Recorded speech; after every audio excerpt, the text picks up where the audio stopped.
안녕하세요. 인생을 바꾸는 관점입니다. 오늘은 자신의 아들과 며느리가 진심으로 자신을 생각해주는지 시험을 해봤다던 윤정숙님의 사연입니다. 시험의 결말은 윤정숙님의 생각과 달리 그리 좋지만은 않았다고 하는데요. 어떤 사연일지 지금 바로 들어보시죠. 안녕하세요.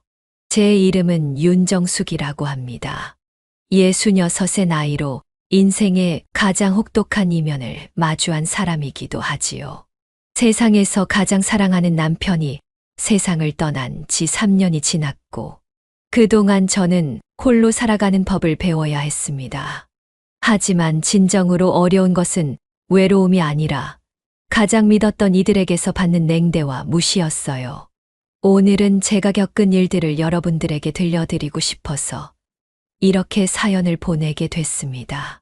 저는 평범한 시골 마을에서 태어나 자랐습니다.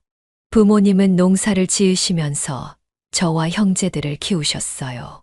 그렇게 대단하지는 않지만 그래도 검소하게, 그리고 평온한 가정에서 자랐죠. 남편과는 중매를 통해 만나게 됐습니다. 남편은 누구보다 성실한 사람이었기에 딱 1년을 만나고 결혼을 했고, 아들 하나를 낳아 정말 행복하게 잘 살았습니다. 그렇게 저와 아들을 위해 최선을 다해 일해온 남편은 정년 퇴직 후 위암에 걸려 4년 동안 투병을 하다가 결국 세상을 떠났어요. 뼈가 앙상하게 드러날 정도로 말라가고 통증 때문에 말 한마디도 제대로 이어나갈 수 없는 상황이었음에도 남편은 오직 저와 아들 걱정뿐이었습니다. 여보, 너무 무리하지 말고 나 없어도 잘 지내야 해. 밥도 잘 챙겨 먹고 도훈이랑도 잘 지내고 나는 당신이 너무 걱정이야. 내 걱정은 하지 말아요. 알아서 잘 할 테니까. 그리고 마지막 인사 좀 하지 말아요. 당신 아직 치료 중인 사람인데 왜 자꾸 그런 식으로 말을 해요? 사람 불안하게. 저는 남편의 손을 힘주어 잡으면서 조금만 더 견뎌달라고 부탁했습니다. 하지만 이미 모든 힘을 다 써버린 남편은 제게 그 말을 한 날 저녁 저와 아들, 그리고 며느리가 지켜보는 가운데 세상을 떠나고 말았어요. 태어나 그렇게 울어본 것은 처음이었습니다. 제 인생의 전부인 남편과 이별을 하는 건 생사를 도려내는 듯 아픈 일이었지만, 그래도 더 이상 통증으로 고통받지 않고 편히 쉴 수 있는 거, 이거 하나만큼은 그래도 다행이다 싶었어요. 남편은 생전에 도심 외곽에 오래된 단독주택 2채를 남겼습니다. 젊은 시절 누구보다 열심히 일하면서 어렵게 마련한 재산이었지만 솔직히 너무 낡아 사람이 거주하기는 어려운 곳이었죠. 남편과 함께 살던 집을 정리한 저는 남편이 남긴 주택에서 혼자 지내려 했습니다. 제 아무리 사람이 살기 힘든 곳이라고 하더라도 열심히 꾸미면 그만이었으니까요. 그런데 제게 뜻밖의 연락이 걸려왔습니다. 어머니, 집 내놓으셨다면서요? 왜 내놓으셨어요? 네 아빠랑 같이 살던 곳이라. 추억이 잔뜩 묻어있기는 해도 계속 거기서 살다 보면 네 아빠 생각나서 내가 힘들어서 못 살 것 같아서 내놨어. 그럼 앞으로 어디서 지내시려고요? 지낼 곳이야 얼마든지 있지. 숙박업소 달방도 있고. 그런 건 걱정 안 해도 된다. 그러지 마시고 저희랑 같이 사시죠. 저희 식구는 3명인데 방이 하나 남아서 제일 큰 방을 어머니한테 내드릴게요. 다른 곳에서 괜히 혼자 지내지 마시고 저희랑 같이 지내세요. 아휴, 어떻게 그럴 수가 있겠어. 그리고 너는 몰라도 새아가가 불편해할 거다. 어떤 며느리가 시어머니랑 한 집에서 같이 살고 싶어 하겠어. 집사람이랑 이미 이야기 다 끝났어요. 그러니까 집만 들고 오시면 돼요, 어머니. 아들과 며느리는 저와 함께 살기를 원했습니다. 솔직히 고민이 많이 되더군요. 저야 아들이랑 함께 지내면 좋지만 며느리가 마음에 걸렸습니다. 하지만 나중에 며느리도 연락이 와서 제게 같이 살자는 이야기를 했고, 고민 끝에 결국 아들 내외와 함께 살기로 했어요. 가족과 함께하는 삶이 무엇보다도 소중하다는 걸 잘 알고 있었고, 또 아들과 며느리가 저를 계속해서 설득했기 때문에 모시긴 척 그렇게 하기로 결정을 내렸죠. 그리고 남편이 남기고 간 주택 2채에 대한 이야기는 일절 꺼내지 않았습니다. 괜히 꺼냈다가 긁어부스럼을 만들 가능성도 있었고, 어차피 사후에 아들에게 물려줄 것이었기 때문에 불어 먼저 얘기를 하지 않았어요. 처음에 아들 내외는 저를 굉장히 극진하게 대했습니다. 며느리는 제가 집에 들어오게 된 날, 제게 따뜻한 미역국을 끓여주면서 어머니, 이제 저희랑 편하게 지내세요.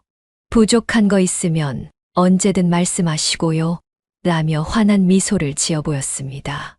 아들은 제가 불편하지 않도록 제 방을 정리해 주었고, 새 이불과 가구까지 마련해 줬어요.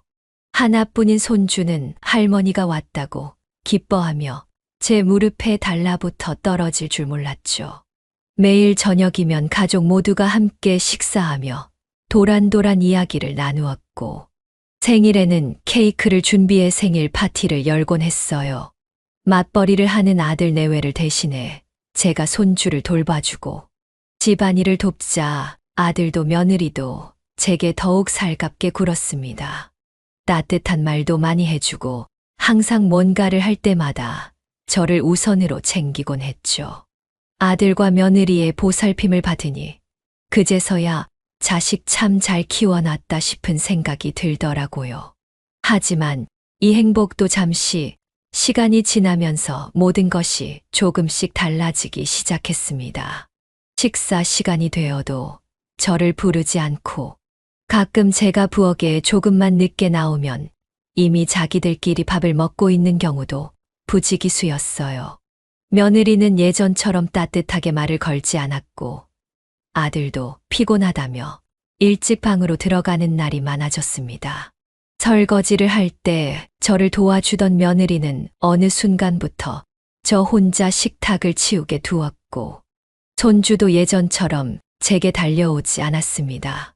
처음엔 바쁜가 보다 싶었지만 점점 저를 대하는 태도가 식어가고 있다는 것을 확실하게 느낄 수 있었죠. 그러던 어느 날, 저는 아들 방에서 우연히 아들과 며느리의 대화를 엿듣게 되었습니다.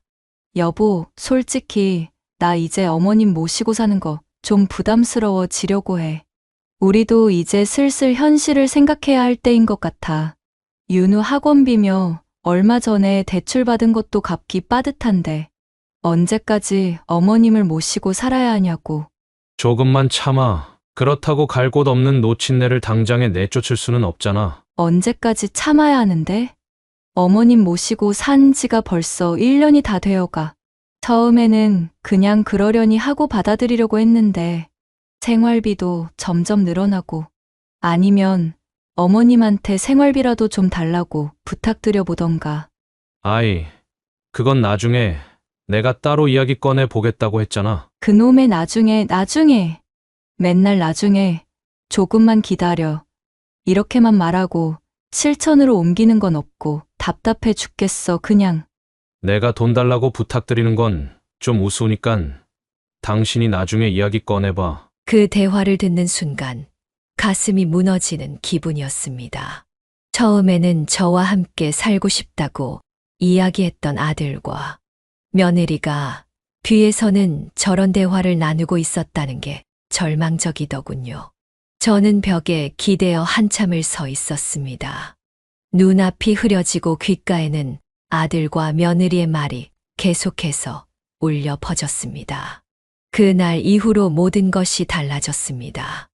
예전에는 식사할 때마다 제게 먼저 국을 떠주던 며느리가 어느 순간부터 제 밥그릇을 따로 놓기 시작했으며, 밥도 식탁 한쪽에 덩그러니 놓아두고 먹든지 말든지 신경도 쓰지 않았어요. 아들은 바쁘다며 저와 눈도 마주치지 않았고, 어쩌다 제가 말을 한 번 걸어도 시큰둥한 반응만 보일 뿐이었습니다. 며느리는 제게 건성건성 대답을 하고 퉁명스럽게 행동을 할 뿐, 이전처럼 제게 친절한 모습을 보이지 않았어요. 그러던 어느 날 거실에서 조용히 텔레비전을 보고 있는데 갑자기 며느리가 다가와 이렇게 이야기를 하는 겁니다. 어머님, 저희가 윤우 방을 좀 정리하려고 하는데 짐을 정리할 만한 창고가 없어서요. 그래서 어머님이 지금 지내고 계시는 방을 창고로 쓸까 하는데 어떻게 생각하세요? 어색하게 웃으면서 이야기하는 그 꼴이 어찌나 우습던지. 저는 그 말에 담긴 의미를 아주 잘 알고 있었지만 뜻대로 고분고분 따라주고 싶지는 않았습니다. 멀쩡한 윤우 방은 왜 정리를 한다 그래? 정짐을 정리할 곳이 없으면 저기 베란다에다가 갖다 놓으면 되잖아. 보니까 저기 베란다 쪽에도 창고가 있더구만. 아, 거기는 안이 좀 좁고 복잡해서요. 네가 정리를 대충 해놓으니까 그렇지. 자 보자. 내가 같이 정리해 줄 테니까. 저는 아무렇지 않게 자리에서 일어나 베란다 쪽에 있는 창고의 문을 열었습니다. 내부가 좁고 복잡하다는 며느리의 말과는 달리 베란다 쪽의 창고는 아주 깨끗하고 넓었어요. 아이들 장난감은 물론이고 책장까지 들어갈 수 있을 만한 공간이었죠. 제가 아무 말 없이 며느리를 쳐다보자 며느리는 머쓱한 듯 뒷머리를 긁적였습니다. 아, 여기가 왜 비어 있지? 얼마 전까지만 해도 엄청 복잡하고 지저분했었는데 윤우 아빠가 정리했나 봐요, 어머님. 죄송해요. 방은 그대로 쓰시면 될 것 같아요. 그래. 자, 그러면 윤우 방 어디를 정리할 건지 한번 말해봐라. 내가 이래봬도 체력도 좋고 청소도 잘해서 말만 하면 어디든지 같이 치워줄 수 있다. 아니에요, 어머님. 생각해보니까 급한 건 아니어서 나중에 해도 될 것 같아요. 텔레비전 보시던 거 마저 보세요. 그렇게 말을 하면서 후다닥 방 안으로 들어가 버리는 며느리를 보며 참 많은 생각이 들었습니다. 이쯤 되면 제가 알아서 눈치껏 나가준다고 이야기를 해야 하나 싶은 생각이 슬쩍 스쳤지만 일단은 최대한 버틸 수 있을 때까지 버텨 보기로 마음을 먹었어요. 그렇게 며칠이 지난 어느 날 저는 오래간만에 외출을 했다가 동네 아주머니들의 대화를 우연히 듣게 됐습니다. 그런데 그 대화 내용들은 정말이지 아주 충격적이었어요. 저기 이 지구에 있는 주택 단지들 있잖아요. 부지는 넓은데 낡은 주택들이 많아서 어떻게 해야 하나 고민했던 곳. 거기 재개발 확정됐대요. 거기 집 가지고 있던 사람들은 완전 땡 잡았지. 와, 한 해 만에 논쟁하는 건 들었는데 결국 재개발 들어가나 보네요. 맞아, 듣자 하니까 보상금을 어마어마하게 준다는 것 같던데? 에휴, 우리도 거기에 집 하나 사놓을 걸 그랬나 봐. 그럼 보상금도 받고 떼부자 되는 건데. 이 지구에 있는 주택 단지의 재개발 소식을 들은 저는 심장이 쿵 하고 내려앉는 기분이 들었습니다. 그곳은 남편이 제게 남겨준 주택이 있는 곳이었거든요. 저는 급한 볼일을 마치고 얼른 집에 돌아와 조용히 휴대폰으로 정보를 찾아보았습니다. 그 부지는 재개발이 확정되었고 주택 한 집당 수억 원의 가치가 예상된다는 뉴스 기사들이 보도되고 있더군요. 그 뉴스를 직접 마주한 저는 순간 복잡한 감정에 휩싸이기 시작했어요. 다름 아닌 이 사실을 아들과 며느리에게 알려야 하나 말아야 하나 하는 고민 때문이었죠. 하지만 이내 저는 마음을 접었습니다. 며칠간 아들과 며느리의 태도를 보아온 이상 그 두 사람이 정말 저를 가족으로 생각하는지 아니면 책임감 때문에 억지로 거두고 있는지 확인하고 싶었거든요. 만약 이 사실을 알게 된다면 아들과 며느리의 태도는 어떻게 변할지 궁금했지만 우선은 좀 참아보기로 했습니다. 시간이 갈수록 아들과 며느리의 태도는 더욱 노골적으로 변했습니다. 해가 뜨고부터 밤 늦은 시간까지 혼자 손주를 돌보는 일이 당연해졌고 가끔 외출이라도 할라치면 언제 들어오냐며 눈치를 주곤 했어요. 어느 날은 제 옷들이 아들, 며느리, 손자의 옷들과 따로 보관되어 있는 것을 발견했습니다. 다른 옷들은 빨래 바구니에 곱게 담겨 있는 반면 제 옷들은 바닥에 아무렇게나 널브러져 있더군요. 그걸 빤히 보고만 있으니 며느리가 다가와 아무렇지 않게 이렇게 이야기를 하는 겁니다. 저희가 옷이 좀 많아서요. 어머님 것도 같이 두니까 너무 복잡하더라고요. 앞으로 빨래 바구니에 담으실 때에는 어머니 옷은 따로 보관해 주세요. 이렇게 행동을 하는 것도 모자라 며느리는 저 몰래 제 방에 있는 가구들을 하나 둘씩 치우기 시작했습니다. 티가 안 날 거라 생각을 한 건지 아니면 그냥 대놓고 티를 내는 건지 머릿속을 들여다보고 싶은 심정이었어요. 어지간히 필요 없어 보이는 가구들은 저희 방으로 옮겼어요. 어머님은 어차피 가구 같은 거 크게 신경 안 쓰시는 것 같았어. 어머님 방은 최대한 간소하게 만들어 두려고 했죠. 그러다 보니 제 방은 스탠드도 가습기도 없이 서랍장과 옷장 하나, 그리고 침대 하나만 덜렁 남은 방이 되어버렸습니다. 참 기가 막히더군요. 차라리 그냥 나가라고 말을 하면 편할 것을 왜 이렇게까지 행동을 하는 건지 알 수가 없었습니다. 그런데 며느리가 이렇게 행동을 하면 할수록 뭔가 가슴 속에서 부하가 치밀어 오르더군요. 혹시 그런 느낌 아시나요? 그 사람의 의도를 명확하게 파악하고 있음에도 너무 괘씸해서 의도대로 따라주고 싶지 않은 그런 느낌. 제가 며느리에게 느끼는 감정은 그 이상도 이하도 아니었습니다.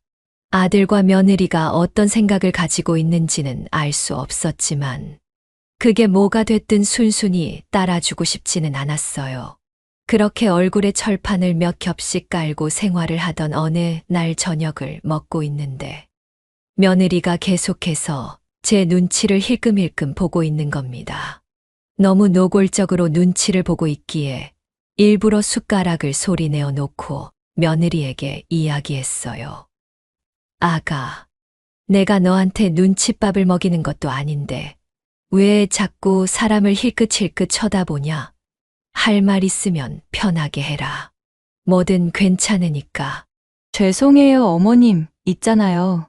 저희가 한동안 고민을 좀 해봤는데요. 어머님께서 지금 쓰시고 있는 방이 좀 넓잖아요. 혹시 어머님께서 윤우랑 방을 좀 바꿔주시면 어떨까 해서요. 그 말을 듣는데 기가 막혀서 말이 안 나오더군요. 방을 바꿔달라니 그것도 작은 방으로? 지금도 눈치 보며 사는 상황인데 손주가 쓰던 작은 방에서 지내라는 말인가 싶어 저는 며느리의 눈을 똑바로 쳐다보며 물었습니다. 아가, 내가 궁금해서 물어보는 건데 너 지금 내가 이 집에서 생활하는 게 불편하니? 그래서 얼마 전부터 계속 나한테 그렇게 눈치를 주는 거야? 아, 아니요. 그럴 리가요, 어머님. 그런 건 절대 아닌데 윤우가 크면서 방도 점점 좁아지고 그래서 어머님도 아시잖아요. 애들은 금방 커버리는 거. 그러니까 어머님께서 이해를 좀 해주셨으면 좋겠어요. 며느리는 제게 최대한 부드럽게 말하려고 애쓰는 듯 했지만 그 속에 깔린 의도는 너무나도 뻔했어요. 저는 너무 속이 상했지만 애써 웃음을 지으며 대답했습니다. 그래, 뭐 너희들 뜻이 정 그렇다면 알겠다. 방 정리는 내가 차차 하마. 제가 무엇보다 서운했던 건 이 대화 속에서 한마디 말도 없이 묵묵히 밥을 먹고 있는 아들이었습니다. 예전의 아들 같았으면 어머니, 굳이 그렇게 하지 않으셔도 괜찮아요. 하며 되려 며느리에게 한마디를 얹었을 텐데 이제는 며느리 편을 들어주거나 이런 일 정도는 아무렇지 않게 여기고 넘기는 일이 다반사였어요. 그날 밤 저는 방에 들어와 작은 서랍장 속에 넣어둔 서류를 꺼내 들었습니다. 그 안에는 남편이 남긴 단독주택 2채의 등기부, 등본과 오래된 통장들이 있었어요. 남편이 평생을 일하며 모아둔 돈이었죠. 계속해서 고민이 됐습니다. 과연 이것들을 보여준다면 아들과 며느리의 태도가 조금이라도 변할지 궁금했지만 아직까지는 진실을 마주할 자신이 없었어요. 솔직히 이런 것 하나의 태도가 변한다면 제 억장은 지금보다 더 무너져 내릴 것 같았거든요. 며칠 후 저는 마트에서 장을 보고 돌아오는 길에 작은 카페에 들렀습니다. 혼자 커피를 마시면서 여러 가지 생각에 잠기다 문득 오랜 친구인 순영이를 떠올렸죠. 제가 힘들 때마다 항상 힘이 되어주던 저의 유일한 친구였습니다. 순영이에게 이 고민을 털어놓으면 조금이나마 마음의 무게가 덜어지지 않을까 하는 생각에 저는 조심스럽게 전화를 걸었어요. 어머, 정수가. 너 정말 오랜만에 전화한다. 나는 네가 하도 연락이 없어서 무슨 일이 있는 거 아닌가 싶었는데 잘 지내고 있어? 응. 나야 뭐 잘 지내고 있지. 그냥 문득 생각이 나서 전화해봤어. 그런데 오랜만에 전화를 해놓고서는 목소리가 왜 그래? 너 어디 아프니? 아니면 무슨 일 있어? 목소리가 다 죽어가네. 그냥 가슴이 좀 답답해서. 고민도 있고. 너 시간 괜찮으면 지금 커피 한 잔 안 할래? 나 여기 사거리 앞에 마트에 있는 카페에 와 있거든. 그래, 알았어. 10분 내로 갈 테니까 거기서 기다리고 있어. 그렇게 전화를 끊고 정확히 10분 뒤 저희는 오랜만에 카페에서 만남을 가지게 됐어요. 그런데 순영이는 제 얼굴을 보자마자 인상을 확 찌푸리면서 이렇게 이야기를 하더군요. 아니, 너 안 본 사이에 왜 이렇게 수척해졌어? 대체 무슨 고민이 있길래 그래? 얼른 말해봐. 저는 순영이에게 그동안 있었던 일을 솔직하게 털어놓았습니다. 남편이 유산으로 남기고 간 집과 그 집이 재개발된다는 소식. 그리고 아들 내외가 점점 저를 홀대하는 것 같은 느낌까지 받았다고 전부 이야기했어요. 제 말을 모두 들은 순영이는 잔뜩 분노한 얼굴로 말했습니다. 야, 너 지금 당장 그거 다 들고 아들이랑 며느리한테 가서 당당하게 보여줘. 이거 너희들한테 물려줄 재산이었는데 그냥 내가 다 먹을란다 하고 이야기하란 말이야. 세상의 시대가 어느 시대인데 자식이 부모를 그따위로 대해? 말 같지도 않은 상황이야 이거. 아직은 때가 아니라고 생각해. 나도 보고 싶고 궁금해. 내 자식이 정말 나를 어떻게 생각하는지. 지금은 내가 뭔가를 가지고 있다고 생각을 하는 것 같은데. 모르겠어. 내가 어쩌다 말년에 이런 취급을 받게 된 건지도 모르겠고. 머리가 너무 복잡해, 순영아. 정수가 가족이라도 돈 앞에서는 변하는 경우가 정말 많아. 뉴스 기사만 봐도 그래. 가족들끼리 돈 때문에 서로 주먹다짐을 하거나 칼부림을 하기도 하잖아. 내가 그 집에서 아들이랑 며느리에게 받고 있는 대우가 과연 옳다고 생각해? 내가 봤을 땐 아니야. 그리고 네가 만약에 그 재산들을 가지고 있다는 걸 알면 분명 네 아들도 며느리도 태도가 확 바뀔 거야. 내 말 틀린 거 하나 없을걸. 그러니까 괜히 시간 끌다가 상처만 더 받지 말고 그냥 당당하게 정리하고 나와. 너도 네 인생 살아야지. 순영이의 진심 어린 말을 듣고 저는 깊이 생각에 잠겼습니다. 집으로 돌아오는 길, 이상하게도 마음이 불안하고 서글퍼졌어요. 한 번도 이런 감정이 든 적은 없었는데, 순영이를 만나고 오면 묵은 고민들이 조금은 풀릴 줄 알았는데, 그게 아니었습니다.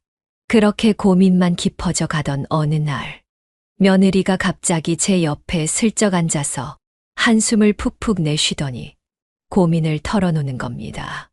어머님, 요즘 물가가 너무 올라서 생활이 점점 어려워지고 있네요.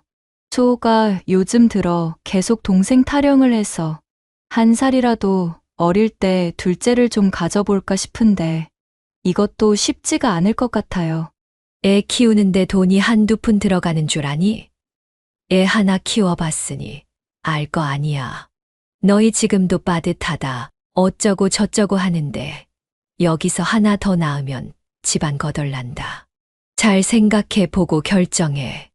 아무렇지 않은 척 이야기를 했지만 저는 며느리 말의 의도를 어림짐작할 수 있었습니다.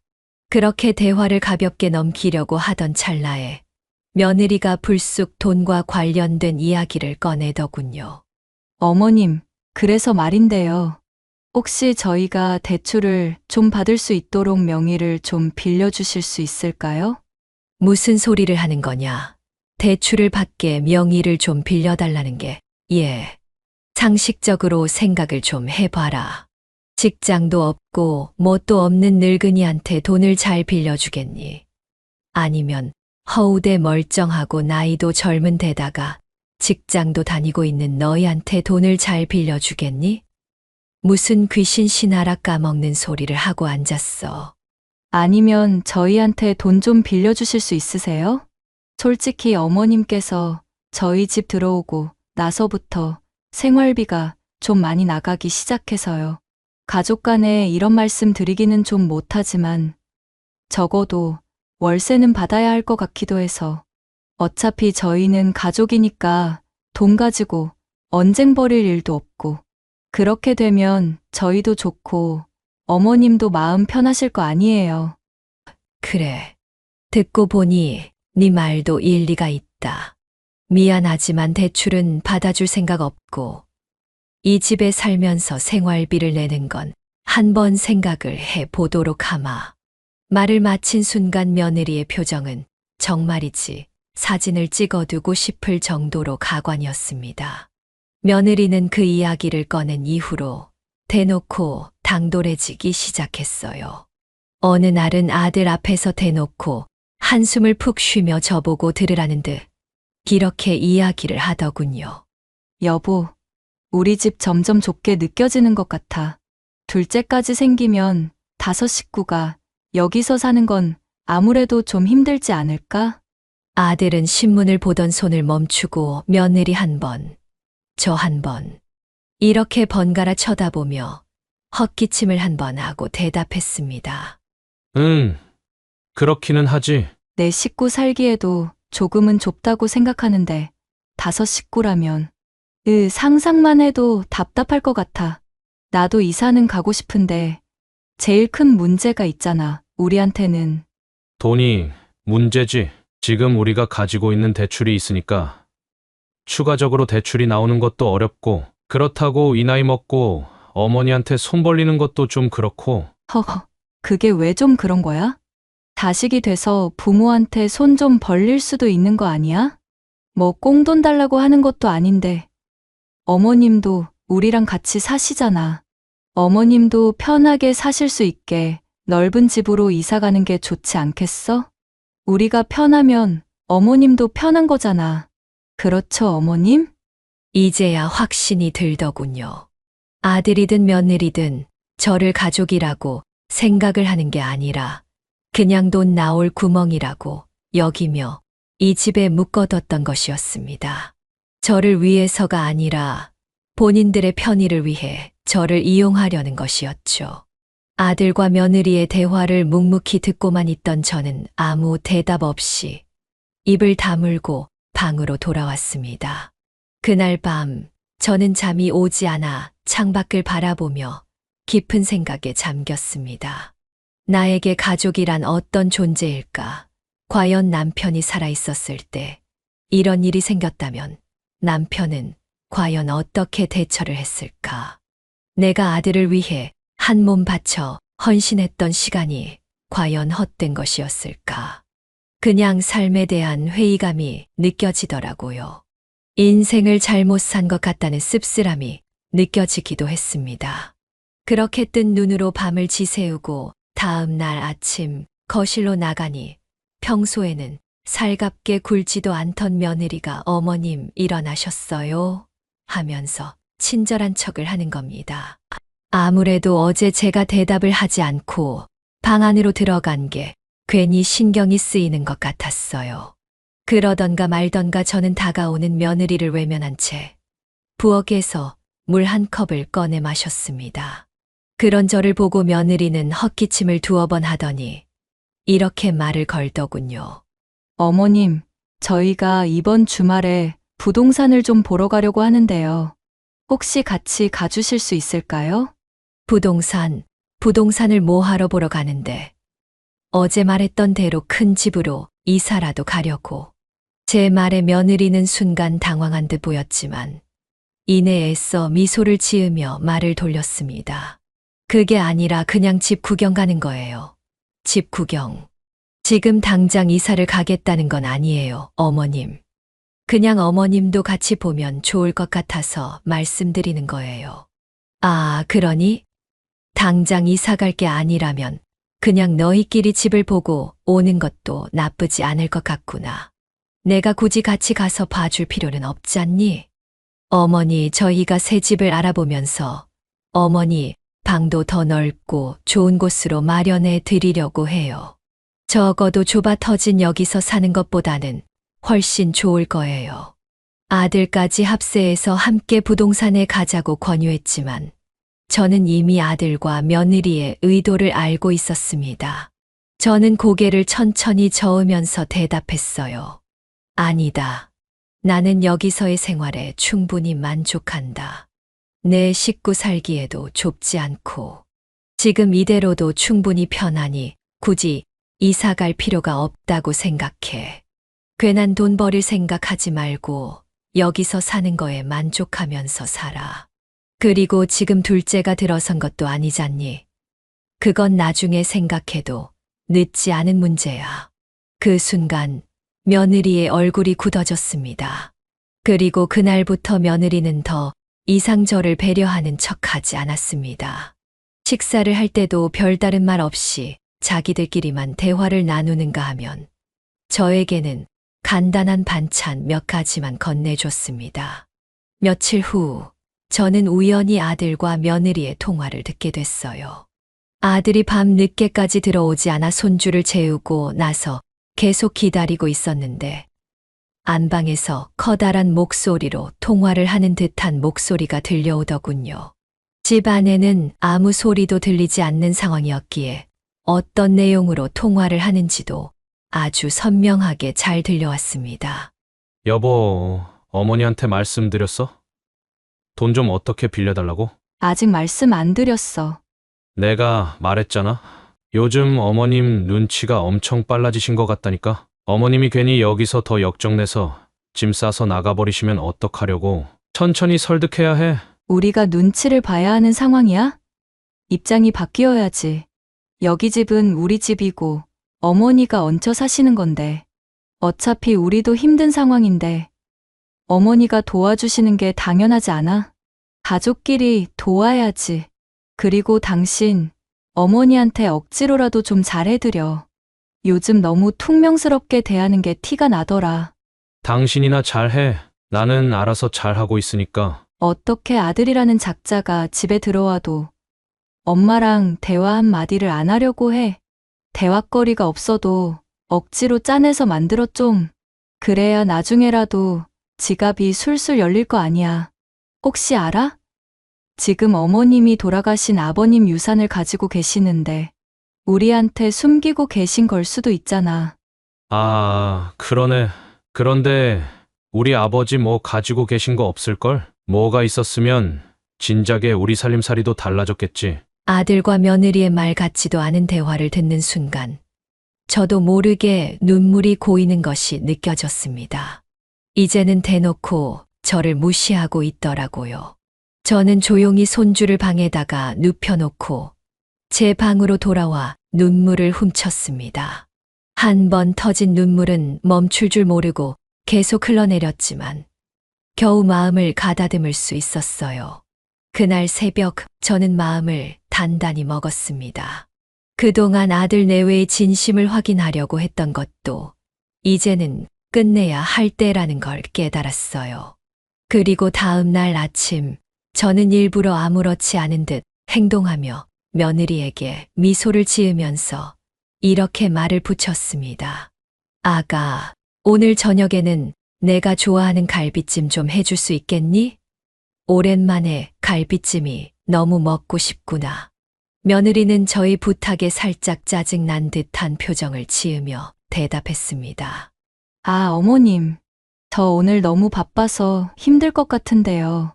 그냥 간단하게 드시면 안 될까요? 아니면 그냥 밖에 나가서 사드시고 오셔도 될 것 같은데. 그러니 알겠다.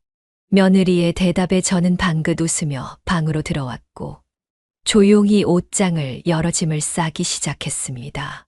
서랍장 안에 들어있었던 등기부 등본들과 서류, 통장 같은 것들을 가장 먼저 챙겼고 몇 벌 없는 옷가지들도 야무지게 챙겼어요. 이제는 본격적으로 이 집을 떠날 때가 된 것 같았습니다. 아들이 퇴근을 할 때까지 조용히 기다렸던 저는 거실로 나가 아들과 며느리를 불렀고 소파에 앉아 조용히 아들과 며느리를 바라보았습니다. 아들과 며느리도 평소와는 다른 제 시선을 느꼈는지 어색한 미소를 지으며 자리에 앉더군요.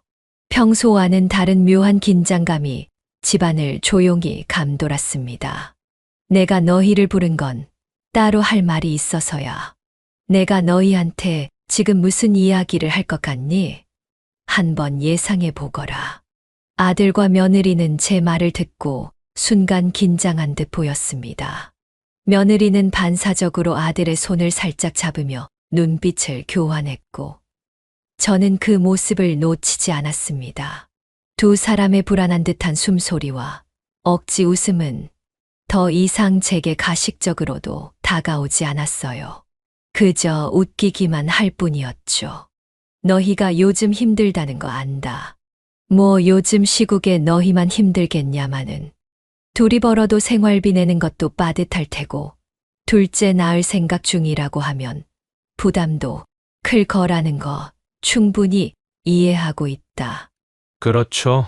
저희 말고도 요즘 힘든 사람들은 많으니까 사실 그래서 좀 고민했어요. 어머니께 도와달라고 이야기를 한 게 정말 맞는 행동이었는지 머리가 많이 복잡하더라고요. 뭐 그래, 괜찮다. 나도 어머니로서 너희를 도와주고 싶었어. 자식이 힘들다고 하는데 엄마로서 뭔들 못 해주겠니. 하지만 오늘 아침에 나는 한 가지 결심을 했단다.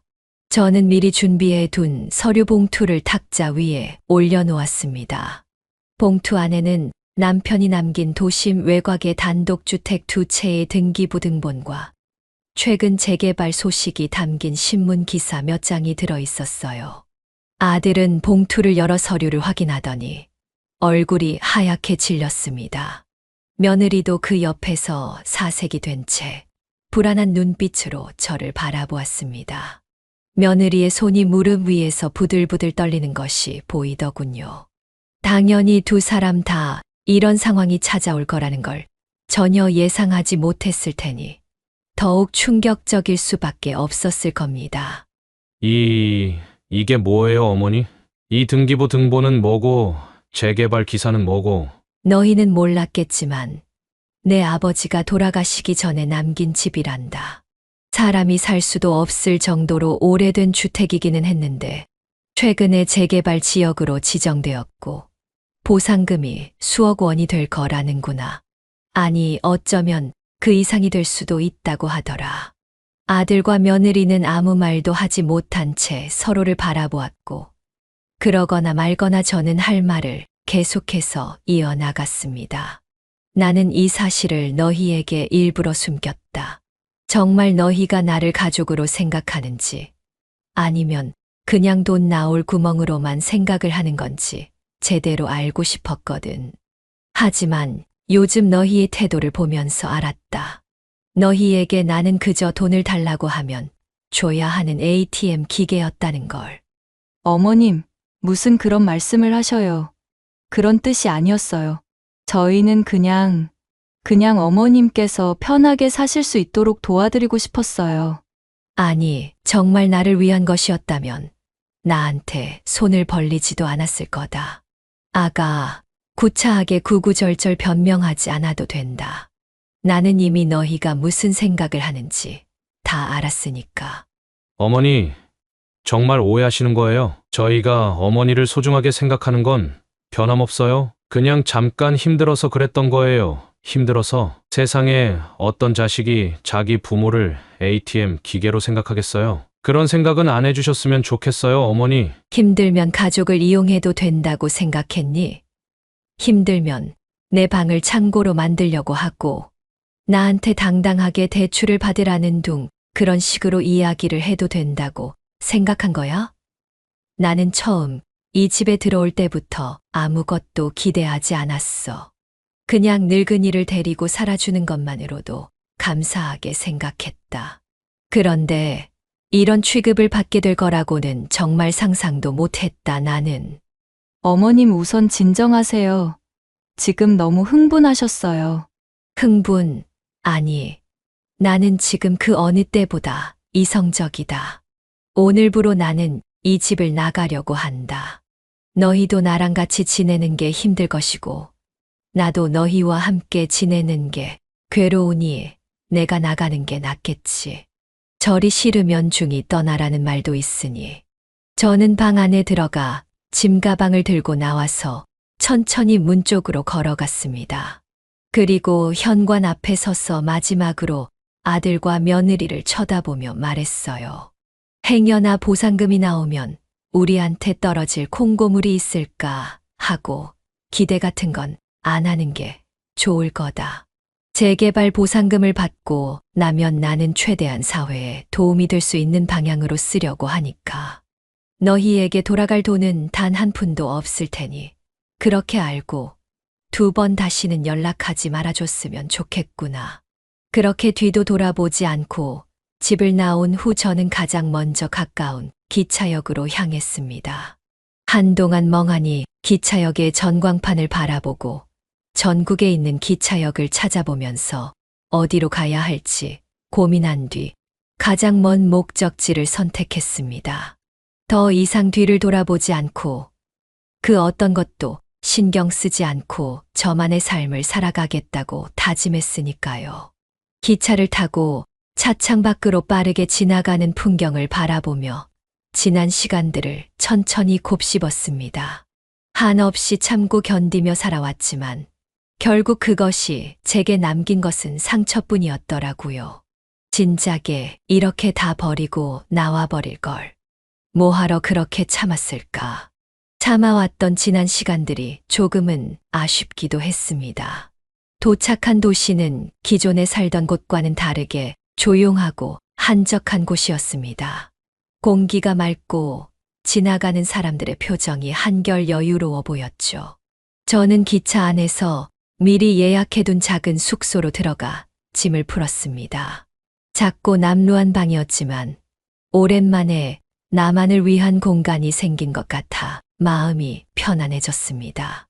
며칠간 이곳에서 머무르며 앞으로의 계획을 세웠습니다. 지금까지의 저는 나를 위해서가 아니라 누군가를 위해서만 살아왔더라고요. 남편을 위해, 아들을 위해, 며느리를 위해 모든 것을 희생해왔지만 그 결과는 아무것도 없었습니다. 남편은 세상을 떠났고 믿었던 아들은 저를 배신했으며 며느리는 더 말할 것도 없었죠. 이제는 타인을 생각하되 저 스스로를 가장 먼저 생각하는 인생을 살아가기로 다시 한번 다짐했습니다. 그렇게 발길이 닿은 이곳에서 뭘 해야 할까 고민하던 찰나 은행에서 재개발 보상금이 입금되었습니다. 그런데 예상보다 훨씬 많은 금액이 들어왔더라고요. 한 번도 보지 못한 숫자에 저는 한참 동안 통장에 찍힌 숫자를 바라보다가 천천히 눈을 감았습니다. 어떻게 보면 이 돈이 남편이 제게 남겨준 유산격이니 이 돈을 어떻게 의미 있게 써야 할지 고민이 깊어졌어요. 이 돈을 단순히 나 자신을 위해서 쓰는 것이 맞을까? 아니면 정말 의미 있는 곳에 쓰는 것이 맞을까? 여러 가지 생각이 머릿속을 스쳤습니다. 우선 고민을 하던 저는 다음 날 마을에 있는 작은 부동산을 찾아갔습니다. 새로운 출발을 위해 적당히 혼자서 살 수 있는 작은 집을 구하고 싶었어요. 안녕하세요. 노인 혼자 살 수 있을 만한 작은 집을 좀 찾아보고 싶은데요. 혹시 괜찮은 매물이 있을까요? 아이고, 어서 오세요. 매물이야.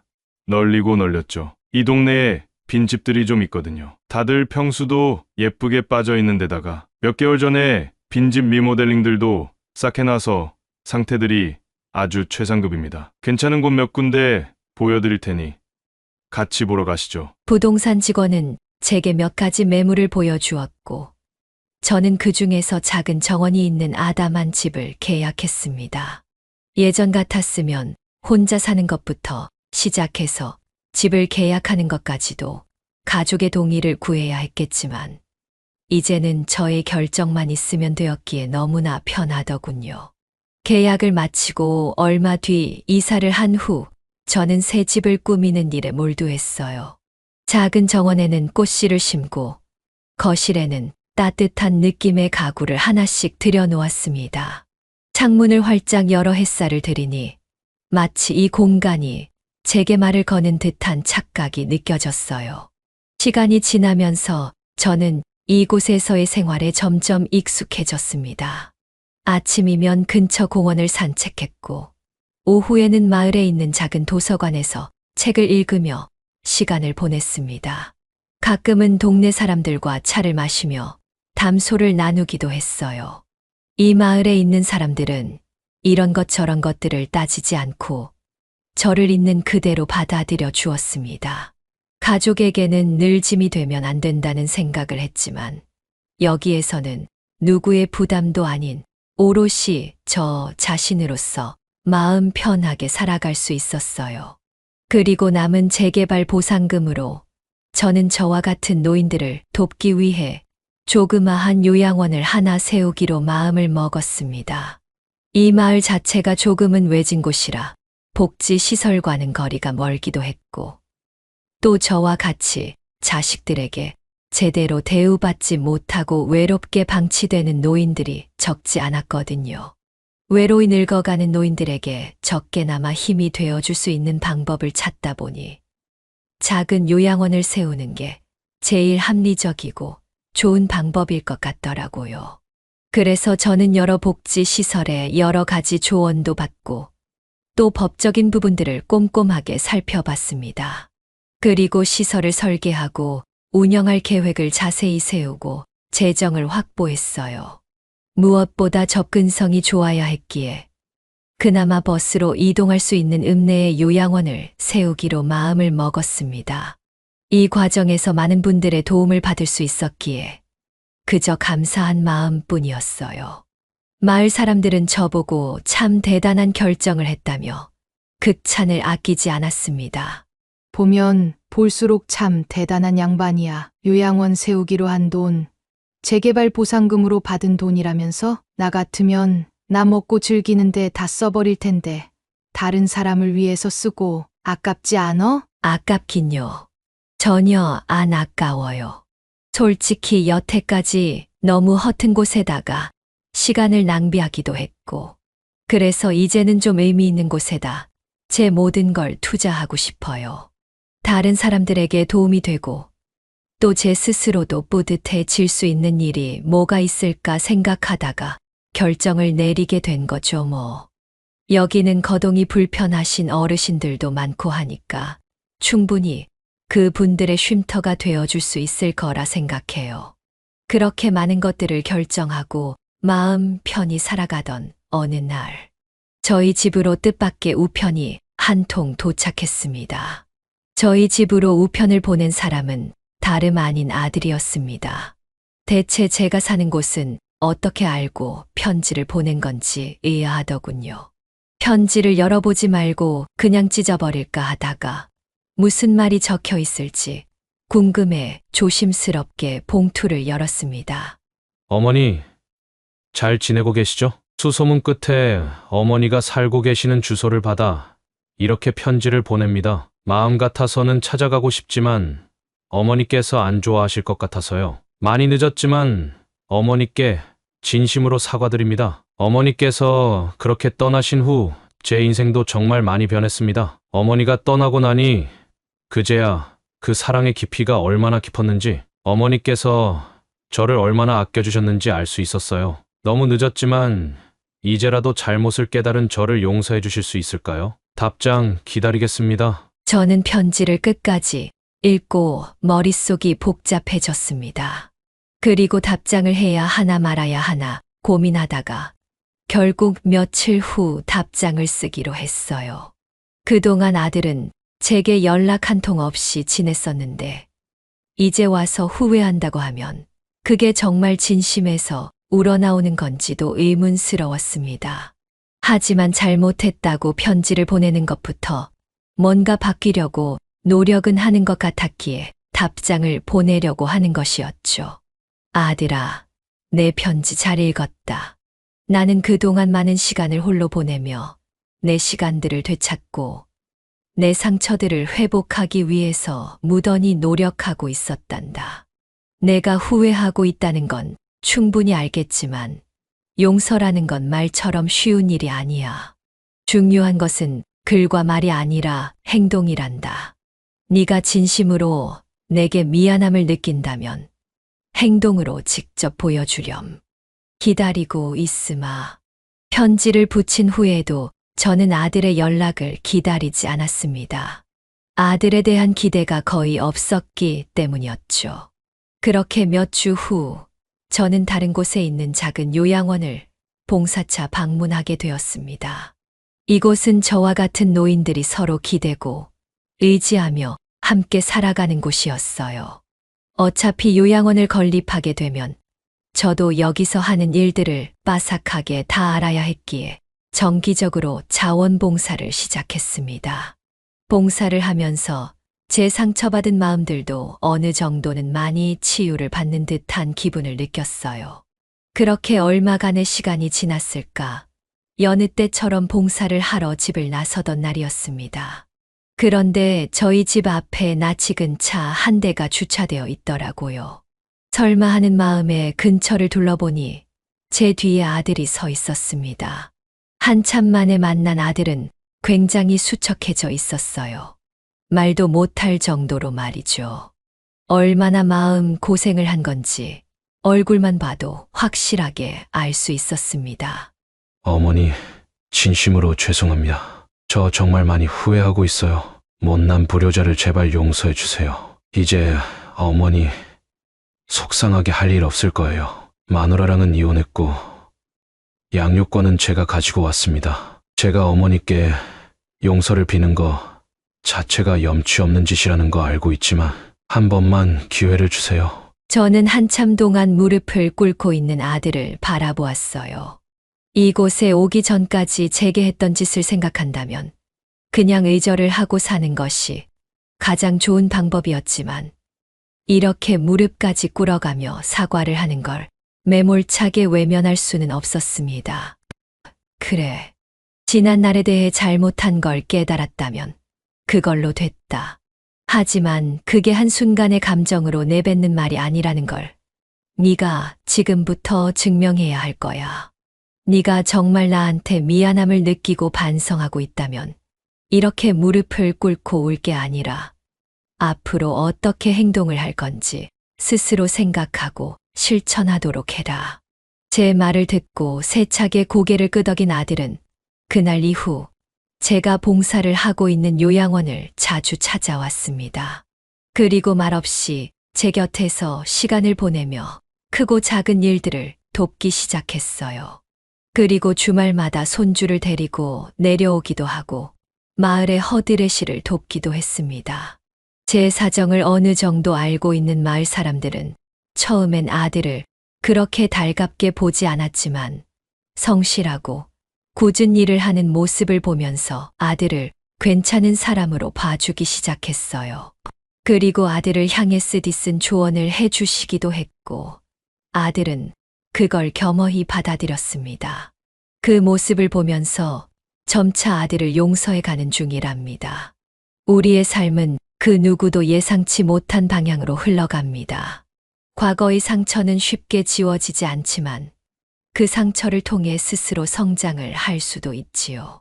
저는 더 이상 과거의 상처에 얽매여 살지 않기로 스스로 다짐했습니다. 앞으로 저의 인생이 어떻게 될지는 저조차도 모를 일이지만 그래도 이제는 행복해졌으니 웃으며 제 삶을 영위해 보려고 합니다. 저의 긴 사연을 들어주셔서 진심으로 감사드립니다. 늘 행복하세요. 네, 오늘 이야기는 어떠셨나요? 오늘 이야기를 듣고 어떻게 생각하시는지 어머님, 아버님의 생각을 댓글로 공유해주세요. 저는 또 다른 사연으로 찾아뵙겠습니다. 좋아요, 구독, 알람 설정을 통해 앞으로도 따뜻한 정을 나눌 수 있게 함께 해주세요. 어머님, 아버님의 삶의 지혜와 경험을 나눌 수 있는 통로가 되겠습니다. 오늘도 인생을 바꾸는 관점을 통해 사연을 들어주셔서 감사합니다.